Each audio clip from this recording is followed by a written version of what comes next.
எல்லாம் எப்படி இருக்கீங்க? நல்லா இருக்கீங்கன்னு நம்புறேன். ஸோ இன்னைக்கு நாம வந்து என்ன தெரிஞ்சுக்க போறோம்னா, பாஸ்போர்ட் ஆஃபீஸ்க்குள்ள என்ன நடக்கும்? இந்த விஷயம் தான். இப்போ ஃபார் எக்ஸாம்பிள் ஒருத்தர் வந்து பாஸ்போர்ட் அப்ளை பண்ணணும்னு ஆசைப்படுறீங்கன்னு வச்சுக்கோங்க. அவங்க ஃபர்ஸ்ட் ஆன்லைன்ல பாஸ்போர்ட் அப்பாயின்ட்மென்ட் எடுக்கணுங்க. பாஸ்போர்ட் அப்பாயின்ட்மென்ட் எடுத்த உடனே உங்க செல்லுக்கு ஒரு மெசேஜ் வரும். இந்த நாள், இந்த நேரத்துல இந்த ஆஃபீஸ்க்கு நீங்க பாஸ்போர்ட் எடுக்கிறதுக்காக, அப்ளை பண்றதுக்காக நீங்க வரணும் அப்படிங்கிற மெசேஜ் வரும். ஃபார் எக்ஸாம்பிள் இப்போ உங்களுக்கு வந்து அடுத்த மாசம் 4ஆம் தேதி பாஸ்போர்ட் அப்பாயின்ட்மென்ட் டேட்ன்னு வைங்க. 10:30 மணிக்கு வர சொல்லியிருக்காங்க அப்படின்னாக்கா, நீங்க 10 மணிக்கு பாஸ்போர்ட் ஆஃபீஸ்ல இருக்கணுங்க. 10 மணிக்கு இருந்தா போதும். ஒரு 1/2 மணி நேரத்துக்கு முன்னாடி. அப்படி 10:30 மணி கரெக்ட்டா வரும்பொழுது, அங்க வெளியில இருக்கிற ஸ்டாஃப்ஸ் உங்கள கூப்பிடுவாங்க. இந்த டைமிங்க்கு வந்திருக்கிறவங்க எல்லாம் வாங்க. 10:30 மணிக்கு வந்திருக்கிறவங்க எல்லாம் வாங்க அப்படின்னு சொல்லி கூப்பிடுவாங்க. அந்த நேரத்துல நீங்க உள்ள போயிட்டு, அங்க கவுண்டர்ல நின்னு கியூல நின்றுக்கணும். கியூல நின்றுக்கும் பொழுது அவங்க கூப்பிடுவாங்க இல்லையா? அப்போ நீங்க போவீங்க.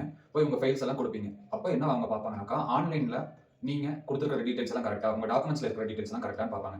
அந்த நேரத்துல நீங்க எதனா அந்த பர்த் சர்டிஃபிகேட் ஒரிஜினல் எடுத்துட்டு போணும். அட்ரஸ் ப்ரூஃப்க்கு ஆதார் கார்டுனாக்கா, அந்த ஆதார் கார்டு எடுத்துட்டு போணும். ஐடி ப்ரூஃப்க்கு பான் கார்டுனாக்கா, அந்த பான் கார்டு எடுத்துட்டு போணும். For example ID proof, address proof, Aadhaar கார்டுனா, ஆதார் கார்டும் பர்த் சர்டிஃபிகேட்டும் நீங்க எடுத்துட்டு போகணும். தட்கலுக்கு 3 டாக்குமெண்ட்ஸ் வேணும். For example Aadhaar card, PAN card, voter ID இந்த மாதிரி 3 டாக்குமெண்ட்ஸ் வேணும். தட்கலுக்கு உங்களோட டாக்குமெண்ட்ஸ் கரெக்ட்டா வரலன்னா நார்மலா போட்டுருவாங்க. ஸோ அதனால நீங்க வரி பண்ணிக்க வேணாம். பாஸ்போர்ட்டுக்கு ரூ. 1500 கவர்ன்மெண்ட் ஃபீஸ் வருது. பிளஸ் நீங்க வெளில தந்து அப்பாயின்ட்மென்ட் எடுக்கும்போது சர்வீஸ் சார்ஜ் கூட வாங்குவாங்க. 300ல இருந்து 500 வரைக்கும் சர்வீஸ் சார்ஜ் வாங்குவாங்க.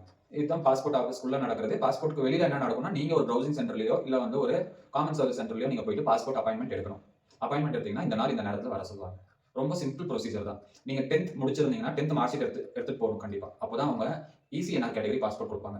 எமிகிரேஷன் செக் நாட் ரிக்வயர்ட் அப்படிங்கிற பாஸ்போர்ட். 10th முடிக்கலனாக்கா எமிகிரேஷன் செக் ரிக்வயர்ட்ங்கிற பாஸ்போர்ட் குடுப்பாங்க. அத நீங்க மறந்துற வேணாம். ஓகேங்களா? ஸோ 10th சர்டிஃபிகேட் வந்து ரொம்ப இம்பார்ட்டன்ட்டான ஒரு விஷயம். நீங்க முடிச்சிருந்தீங்கன்னா கண்டிப்பா அது ஒரிஜினல் எடுத்துட்டு போகணும். நீங்க பாஸ்போர்ட் ஆஃபீஸ் போகும்பொழுது, நீங்க ஆன்லைன்ல வந்து ஐடி ப்ரூஃப், அட்ரஸ் ப்ரூஃப்க்கு என்ன டாக்குமெண்ட் சப்மிட் பண்றேன்னு சொல்லியிருக்கீங்களோ, டேட் ஆஃப் பர்த் ப்ரூஃப்க்கு என்ன சர்டிஃபிகேட் சப்மிட் பண்றேன்னு சொல்லியிருக்கீங்களோ, இந்த 2 டாக்குமெண்ட்ஸும் ஜெராக்ஸ் ஒரு செட், ஒரிஜினல் ஒரு செட் நீங்க எடுத்துட்டு போகணும் கண்டிப்பா. ஓகேங்களா? அது மறந்துறாதீங்க. All the best. யார் யாரெல்லாம் பாஸ்போர்ட் அப்ளை பண்றீங்களோ, அவங்களுக்கு இது ஒரு அவேர்னஸ் வீடியோவா இந்த வீடியோ ஷேர் பண்ணியிருக்கேன். ஏதாவது டவுட்ஸ் இருந்தா கீழ குடுத்திருக்கிற இந்த வாட்ஸ்அப் நம்பருக்கு கால் பண்ணுங்க.